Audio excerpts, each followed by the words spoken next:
Beloved souls, I am Zadkiel, bearer of the violet flame, alchemist of forgiveness, and today I come to stand beside you at the crossroads of personal healing and collective evolution. In your bones you carry not only your own story, but echoes of far-reaching pain, the scars of past ages, ancestral betrayal, collective suffering, societal fracture. These shadows ripple into the present in ways you may feel as tension in the world, in your relationships, in your heart. My message to you is, you are not called to extinguish all wounds overnight, but to release those that you are ready to transmute with dignity, with compassion, with sovereignty. This is the sacred alchemy of collective healing. To engage this work is to walk a path between compassion and distinction. You are not the savior of all worlds, nor the martyr carrying all burdens. You are a steward of light in a crucible of transformation. The first clamp to your capacity is believing that you alone must heal it all. No. You begin with your own field. You begin by honoring your own limits and by releasing the chokehold of guilt, shame, or despair. From that base of strength you may extend, but never in exhaustion or projection. Your heart is precious. You must not betray it. The collective wounds I speak of may include the injuries of systemic oppression, racial trauma, ancestral dislocation, ecological desecration, religious distortion, patriarchal collapse, boundary breakdowns, identity fractures, inequality. The pain is immense, but so is the potential for healing. Often these wounds operate through unconscious patterning. You may absorb them as psychic pressure, as relational confusion, as inner contraction. First, your awareness must open. I feel this is more than a personal echo. Naming is power. Saying, this is collective sorrow, gives you permission to shift stance from burden to luminary. Once awareness arises, proceed with discerned holding. You can hold the energy of pain without being consumed.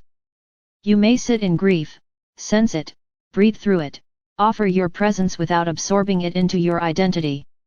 Imagine a violet field surrounding the wound, soft containment. Let the flame act as alchemist, transmuting dense charge into clarity. You do not need to solve every trauma, you need to allow light's presence to touch it, then step back. Over time, old patterns loosen in your field, and your clarity helps others to breathe. Not all wounds may be ready for release, especially those still bleeding.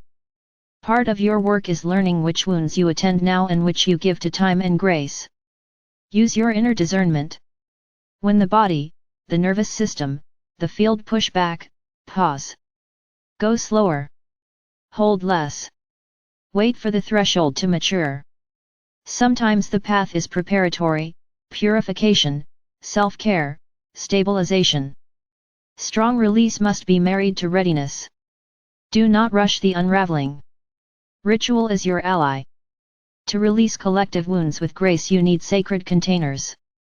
Choose a quiet space. Close your eyes. Breathe into your heart. Call in the violet flame. Speak the names of the collective injuries you feel.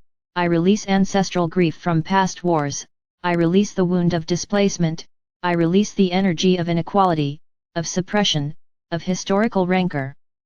Let each name hover, breathe, soften under the flame. Allow tears. Allow mourning. Offer forgiveness not as a bypass but as powerful balm. Let the flame do its alchemy. Then ground what opens. Walk, drink water, rest. Such release is not flimsy, it needs somatic support.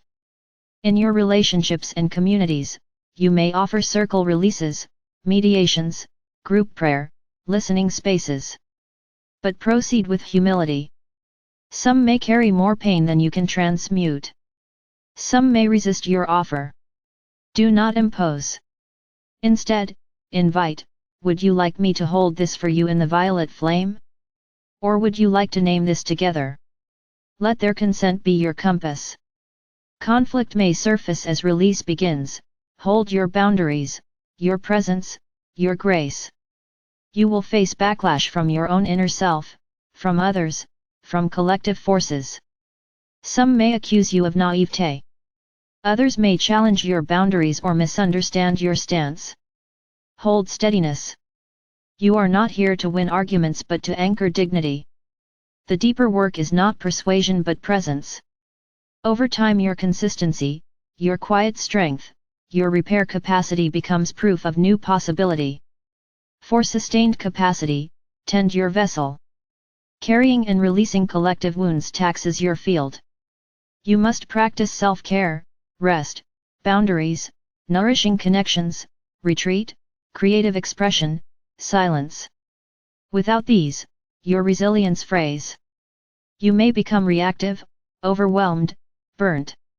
The sacred worker is not the one who suffers longest, but the one whose light endures. Tend your boundaries so your flow is sustainable. You may find that your healing ripples outward, as you release patterns, your family, community, lineage feel the shift. Unspoken traumas soften. Conversations reframe.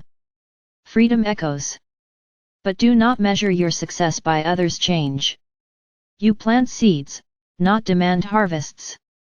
Some parts of the collective will take years to shift. Your job is to serve with trust, not coerce outcome. Another tool is reframing memory. Collective wounds live in stories. If you reframe the narrative not by denying pain, but by seeing the trajectory of healing, possibility, integration, the burden lessens. You may bless the stories, reclaim the lessons, let love weave through memory. You shift from victimhood template to regenerative ancestor. Your memory becomes fertile, not locked. Use imagination as a reweaver.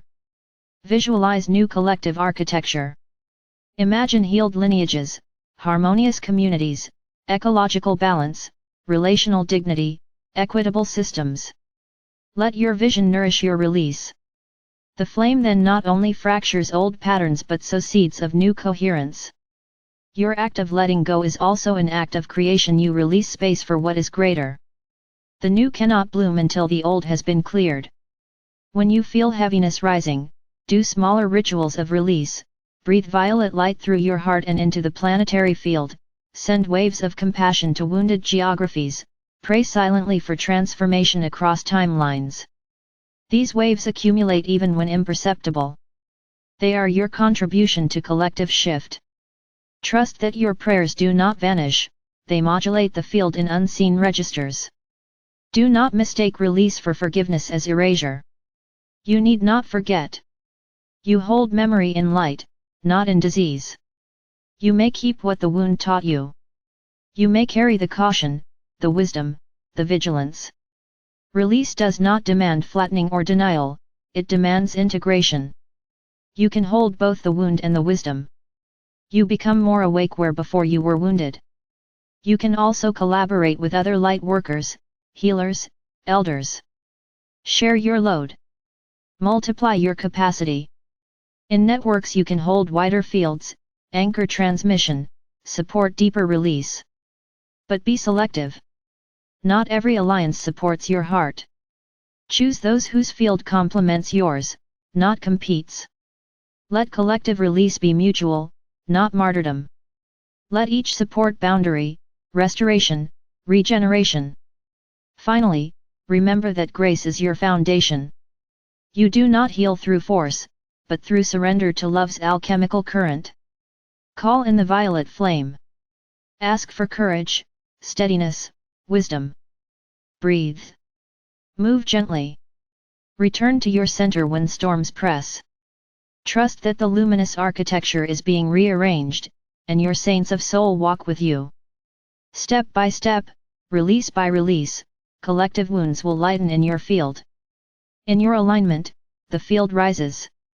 In your surrender, you map new possibility. And in your grace, the world listens.